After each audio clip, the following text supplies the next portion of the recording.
We've known it's been coming for a while. Inside the decision to eliminate the UK Space Agency, the UK government's announcement to absorb the nation's 15-year-old space agency into a recently established government department may sound shocking to some, but it came as no surprise to insiders. Still, some industry experts fear the move may harm the UK's space ambitions and weaken its position within the European Space Agency, to which Britain allocates most of its civilian space budget. The UK Space Agency, UKSA, formed in 2010, https www.space.com/8081-nga.html, with the goal of propelling the country's space and satellite sector into the new space age, will be absorbed by the Department for Science, Innovation and Technology, AIT, by April.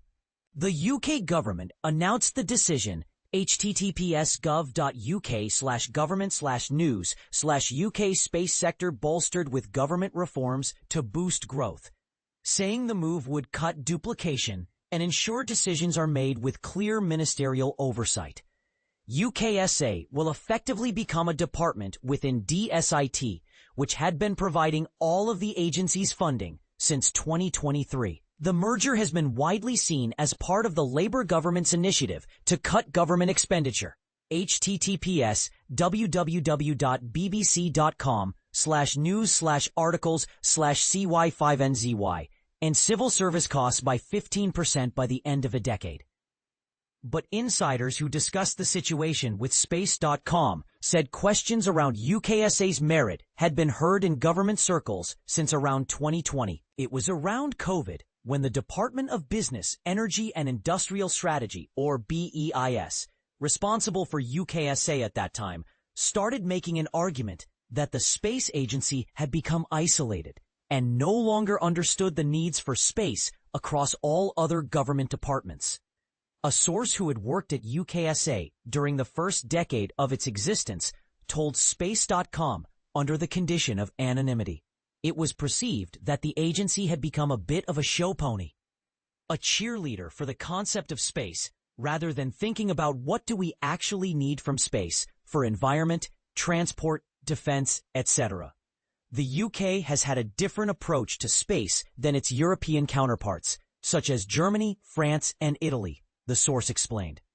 Historically, the UK has dedicated most of its resources to the European Space Agency, ESA, rather than pursuing a multi-pronged approach involving a strong domestic space program and bilateral partnerships independent of ESA.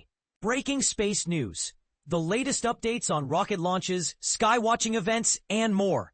Therefore, over 80% of UKSA's budget has been placed into ESA.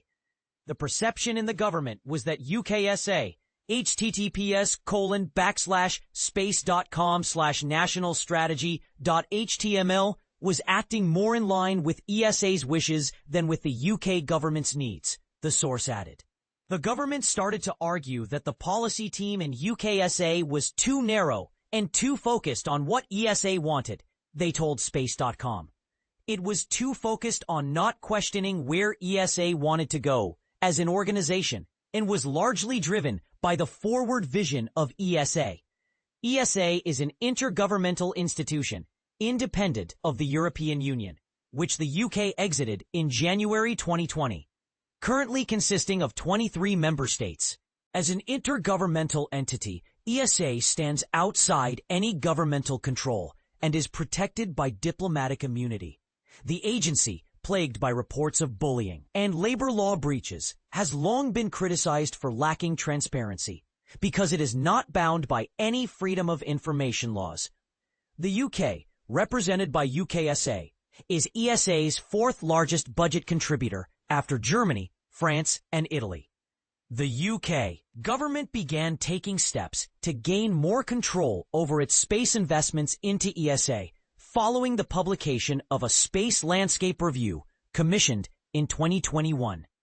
The review recommended that the UK government take the development of the National Space Strategy away from UKSA and move it to DSIT's predecessor, BEIS, thus reducing UKSA to an execution body.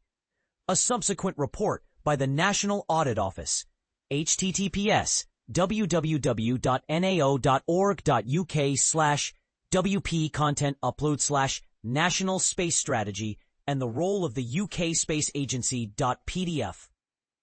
Published in 2024, found inefficiencies in the new setup and persistent shortcomings on the side of UKSA, including inadequate monitoring and evaluation of project progress. The review also found that UKSA failed to secure a full return on its investment into ESA. The decision to absorb all of UKSA into DSIT is seen as a consequence of that review and has been preceded by transfers of key staff from UKSA to the Space Department within DSIT. It's an expected move. Another source who had previously worked at UKSA and also spoke under the condition of anonymity told Space.com, "We've known it's been coming for a while." The sources said it makes sense to bring together various government stakeholders who are responsible for the space agenda. The move comes at a time when the UK, like other European nations, is becoming increasingly aware of the need to build up its space-based defense capabilities. However, UKSA has been responsible only for civilian space applications and science exploration. Currently in the UK, it's all very disjointed, the source said. You have to talk to lots of different people and different government interfaces. I don't think it's a bad thing because DSIT is the department that is giving the space agency all its money anyway, the other source added. The space agency will maintain its brand, but will be reporting to the head of DSIT and not asking money directly from the government. Some question the decision, however, especially as it's been announced 3 months before an upcoming meeting of the ESA Council of Ministers, which will decide the agency's funding for the next 3 years.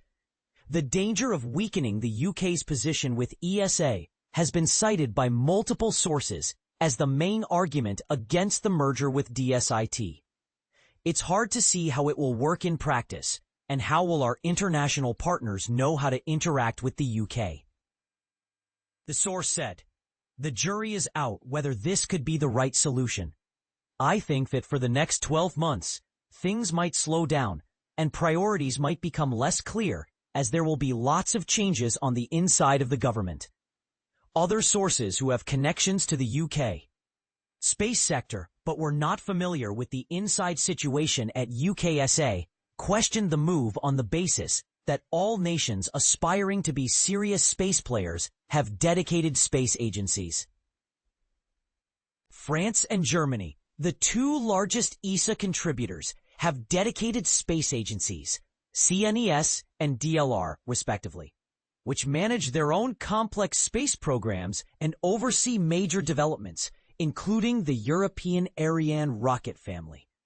When UKSA was created in 2010, everyone was excited that finally the UK was getting an executive agency that would have power to shape UK space policy and strategy, one source told Space.com.